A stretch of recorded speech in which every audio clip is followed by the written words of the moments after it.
வணக்கம். அனைத்திந்திய அண்ணா திராவிட முன்னேற்ற கழகத்தின் முன்னாள் அமைச்சராக இருக்கக்கூடிய செங்கோட்டையன் அவர்கள் தற்பொழுது அதிமுகவின் முழு அதிகாரங்கள் அனைத்தும் செங்கோட்டையன் அவர்களிடம் ஒப்படைக்க உள்ளதாக ஆதரவாளர்கள் அனைவரும் செங்கோட்டையன் அவர்களுக்கு தெரிவித்துள்ளார்கள். எடப்பாடி பழனிசாமியின் கதை இத்துடன் முடிய போவதாகவும் அதிமுகவின் அரசியல் வட்டாரத்தில் பேச்சுக்கள் அடிபட்டு வருகிறது. குறிப்பாக எடப்பாடி பழனிசாமி அவர்களுக்கு 70 வயதாகிவிட்டது. மேலும் அதிமுகவின் செயல்திறன் மற்றும் அதிகாரங்கள் அனைத்தையும் எடப்பாடி பழனிசாமி அவர்கள் சரியான முறையில் பயன்படுத்த தவறியதன் காரணமாகவும் நாடாளுமன்ற தேர்தலில் வேட்பாளர்கள் அனைவரையும் தன்னுடைய சுயநலத்திற்காக பயன்படுத்தியதாகவும் கடுமையான குற்றச்சாட்டுகளும் எடப்பாடி பழனிசாமியின் மீது சுமர்த்தப்பட்டுள்ளது.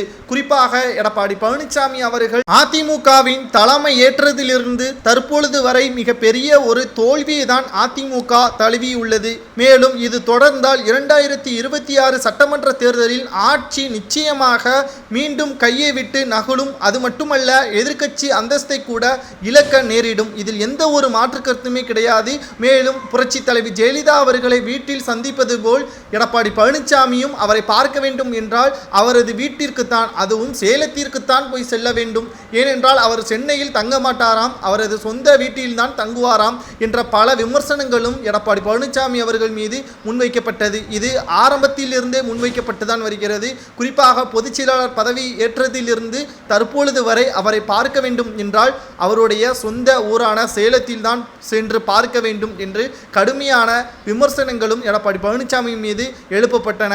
காரணம், அதிமுகவின் புரட்சி தலைவி ஜெயலலிதா அவர்கள் தான் இந்த பாணியை பயன்படுத்தி வந்தார். அவரை போல் வர வேண்டும் என்பதற்காக எடப்பாடி பழனிசாமி அவர்கள் செய்துள்ளார். அது தவறு கிடையாது. ஆனால் அவரை போல் திறமையாகவும் அவரை போல் வெற்றியடையக்கூடிய வகையில் அதிமுகவை கொண்டு செல்ல வேண்டும். ஆனால் எடப்பாடி பழனிசாமி அவ்வாறு செல்கிறாரா, அவ்வாறு திட்டங்களை செயல்படுத்துகிறாரா என்று பார்த்தால் ஜீரோவாகத்தான் இருக்கிறார். பேச்சில் மட்டும்தான் எடப்பாடி பழனிசாமி அவர்கள் புலியாக இருக்கிறாரை தவிர வேலையில் எலியாகத்தான் இருக்கிறார் என்ற விமர்சனத்தையும் பன்னீர்செல்வத்தின் ஆதரவாளராக இருக்கக்கூடிய வைத்திலிங்கம் அவர்கள் தெரிவித்துள்ளார். தற்பொழுது செங்கோட்டையன் அவர்கள் கூட அதிமுகவின் தலைமை என்னிடம் பொறுப்பை கொடுத்தால் சிறப்பாக செய்வேன் என்பதற்கேற்பதான் அதிமுகவின் தலைமையும் கூறியிருக்கிறது.